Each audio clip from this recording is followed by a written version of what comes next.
অবিবাহিত পুরুষ কি করে বুঝবে তার পুরুষত্ব স্বাভাবিক আছে কিনা?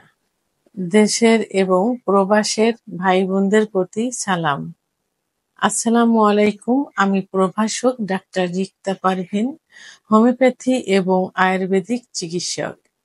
চেম্বার সেবা, হোমিও কমপ্লেক্স অ্যান্ড সেবা ডিজিটাল ল্যাব, উপজেলা মডেল মসজিদের পূর্ব পাশে, শিমুলিয়া, মাগুরা।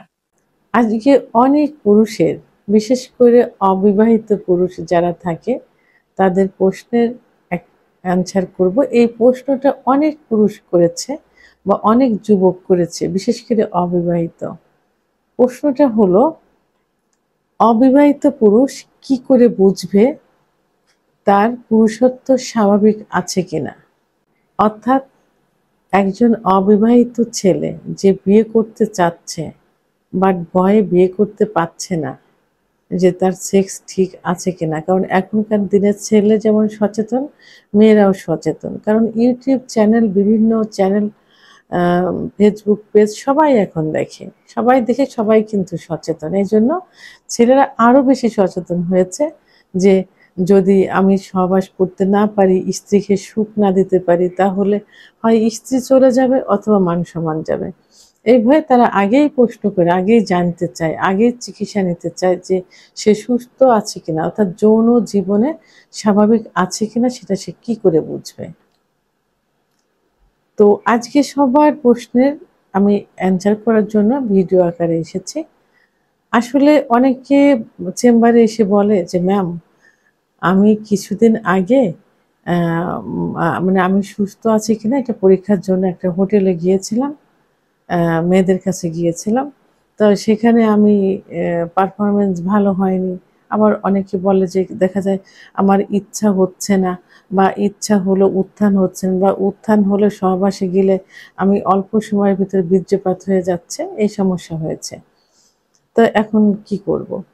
তো আসলে এই যে মানে সে ভালো আছে কিনা এইটা পরীক্ষা করার জন্য সে হোটেলে যাবে, সে একটা কল গার্ল ডেকে নিয়ে তার বাসায় নিয়ে আসবে, তার মা বাবা তখন থাকে না, নিয়ে আসবে কি বন্ধুর বাসায় নিয়ে যাবে, তার প্রবাসী ভাইয়ের ভাবির সঙ্গে সম্পর্ক করবে, মানে পরীক্ষা করবে যে সে ঠিক আছে কিনা। আসলে এটা স্বাভাবিক নিয়ম না, এটা ঠিক না। প্রথমে বলবো যে মানে ইসলামের দৃষ্টিতে এটা কিন্তু সম্পূর্ণ নিষিদ্ধ।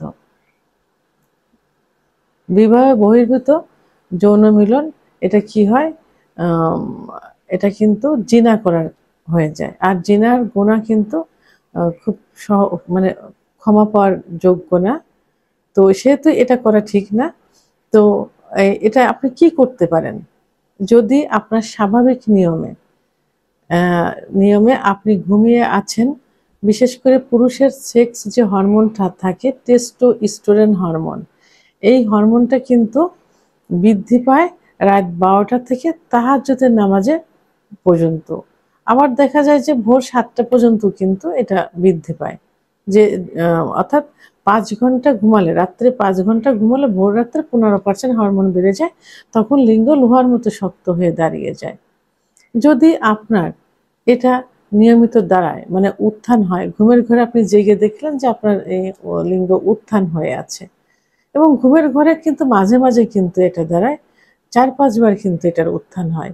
যদি কোনো একবার আপনি ফলো করে থাকেন যে এটা উত্থান হয়েছে, তাহলে আপনি মনে করেন যে স্বাভাবিক আছে। আপনি কোনো আ মানে সেক্সুয়াল মূলক কোনো চিন্তা ভাবনা করছেন, কাউকে নিয়ে একটু চিন্তা করছেন, অথবা বিয়ে করবেন, কিভাবে স্ত্রীকে সময় দিবেন এটা নিয়ে ভাবছেন। যেকোনো কারণে যদি মানে আপনার সেক্স করার ইচ্ছাটা জাগে, এবং সেক্স করার ইচ্ছাটা জাগার পরপরেই যদি আপনার লিঙ্গ দাঁড়িয়ে যায়, তাহলে আপনার মনে করতে হবে যে আপনার সেক্স ঠিক আছে। আপনার ইচ্ছা হচ্ছে, উত্থান হচ্ছে, দাঁড়িয়ে যাচ্ছে, তাহলে আপনার সেক্স ঠিক আছে। যদি আপনি হস্তমৈথুন করে থাকেন, এবং যদি মনে করেন যে আপনার নেশায় পরিণত হয়ে গেছে, আপনি খুব বেশি করেছেন, হস্তমৈথুন, বিছানায় ঘর্ষণ, স্বপ্নদোষ ইত্যাদি বেশি হয়েছে, তাহলে আপনাকে একজন ডাক্তারের শরণাপন্ন হতে হবে, চিকিৎসা নিতে হবে। চিকিৎসা নিলে যখনই আপনার এই যে কারণগুলো বললাম যদি এইভাবে ইচ্ছা হয়, উত্থান হয় তাহলে মনে করেন যে আপনি সুস্থ স্বাভাবিক আছেন।